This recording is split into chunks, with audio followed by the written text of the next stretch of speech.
What if the Yellowstone volcano erupted tomorrow? The consequences would be catastrophic, with widespread damage and loss of life. The eruption could potentially devastate the entire United States, and the world would be watching in horror as the disaster unfolds. We are back here again with an interesting question, and that is, what is going to happen if the Yellowstone volcano erupts tomorrow? Let us look at the possibility and significance. A huge eruption of the supervolcano under Yellowstone National Park may spread ash over thousands of square miles of the United States, destroying infrastructure, burying crops, and knocking out electrical grids. That's a terrible idea. But that's no need to get into a panic. Lucky for us, the likelihood of it occurring is minimal. Only 3 genuinely massive eruptions have occurred over the whole history of the Yellowstone supervolcano, which is thousands of times more powerful than an ordinary volcano. Despite what you might have read or heard in the media, there is currently no evidence to suggest that another super eruption is imminent. It's conceivable that Yellowstone may never see another explosion of such magnitude. It's easy to understand why the Yellowstone supervolcano is drawing so much doomsday interest.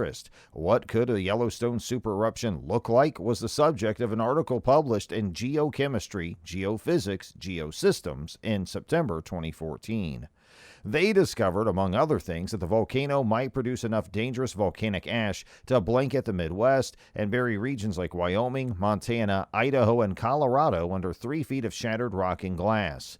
Ash of such magnitude has the potential to suffocate vegetation and animals, collapse roofs, and overload electrical systems. When we contacted the U.S. Geological Survey co-author Jacob Lowenstern, he emphasized that the work did not constitute a forecast. He argues that the worst-case scenario is unlikely, even if Yellowstone were to erupt again. The news generally overlooks the fact that minor eruptions are much more prevalent, and such little eruptions are quite uncommon.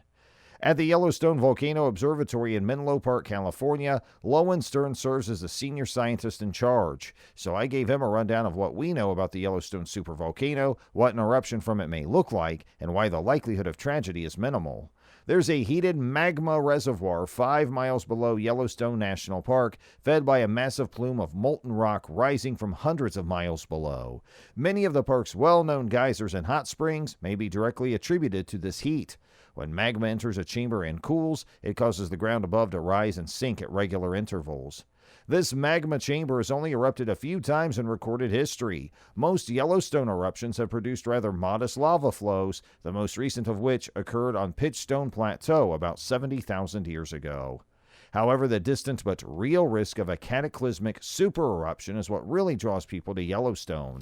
An eruption of magnitude 8 or above on the Volcano Explosivity Index is considered a supereruption because it ejects at least 1,000 cubic kilometers or 240 cubic miles of material. You could bury the state of Texas with that. Thousands of times more powerful than the largest eruptions we're accustomed to, these super eruptions are unprecedented. USGS has produced a table comparing the Yellowstone super eruptions with those of Mount St. Helens in 1980. There's a huge gap between the two. Yellowstone has experienced 3 of these incredibly enormous eruptions in its history: 2.1 million years ago, 1.3 million years ago, and 664,000 years ago. The most recent of these eruptions occurred at Yellowstone Lava Creek, and it expelled so much material that it created a hole in the earth 34 miles by 50 miles in size, which is now known as the Yellowstone Caldera. It's worth remembering that Yellowstone is hardly the only supervolcano out there. Geologists have uncovered evidence of at least 47 super eruptions in Earth's history. The last one was about 26,000 years ago in New Zealand's Lake Taupo. More spectacularly, there was the colossal Toba eruption 74,000 years ago, driven by shifting tectonic plates. That produced a catastrophic 6 to 10 year global cold and, according to others, may have almost wiped out the budding human species. On average, the Earth has undergone around 1 supereruption every 100,000 years, but that's not an absolute rule. Let me restate the exceedingly low probability of a Yellowstone eruption of any size. Nevertheless, if we are speculating, a modest eruption that generated lava flows and maybe a normal volcanic explosion is the most plausible scenario for Yellowstone. This would probably begin with an earthquake cluster in a particular part of the park when the magma rose to the surface. If a far larger super eruption were to occur, however, the indicators would be considerably more noticeable. We'd likely initially experience significant seismic activity over the whole park, Lowenstern adds. The tremors may shake the rocks above the magma for weeks or months before an eruption occurs. What if a super eruption occurred, one that was 1,000 times more powerful than the average volcanic eruption, spewed at least 240 cubic miles of material, and lasted for weeks or months? The actual lava flows themselves would be confined to a radius of around 40 miles inside the park. Only about a third of the staff could reach the upper atmosphere at best. Volcanic ash, a mixture of shattered rock and glass, would be propelled kilometers into the air and spread throughout the country, causing the most destruction. Historical ash deposits and sophisticated modeling led Lowenstern and his co-workers to infer in their recent article that an eruption would produce an umbrella cloud extending uniformly in all directions. Large regions of Wyoming, Idaho, Colorado, Montana, and Utah might be devastated by a super eruption that buried the northern Rockies under 3 feet of ash. Meanwhile, the Midwest would receive a few inches of ash, while both coastlines would experience much lower quantities. Seasonal and climatic factors would determine the precise pattern of dispersion. It would be really bad if any of those things happened. Volcanic ash may suffocate people, collapse houses, and destroy plants and animals. Destroying crops, clogging roads, causing significant respiratory issues, blocking sewage lines, and even shorting out transformers are all possible consequences of simply a few inches of ash, which is what most of the nation may receive. Air traffic would have to be shut down over most of North America.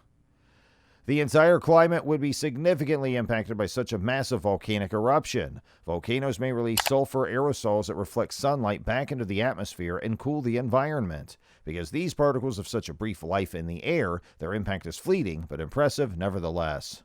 When Pinatubo erupted in 1991, it chilled the globe by around 1 degree Celsius or 1.8 degrees Fahrenheit for a few years. The Tambora eruption in 1815 chilled the globe sufficiently to destroy crops throughout the world, perhaps contributing to famines in certain regions.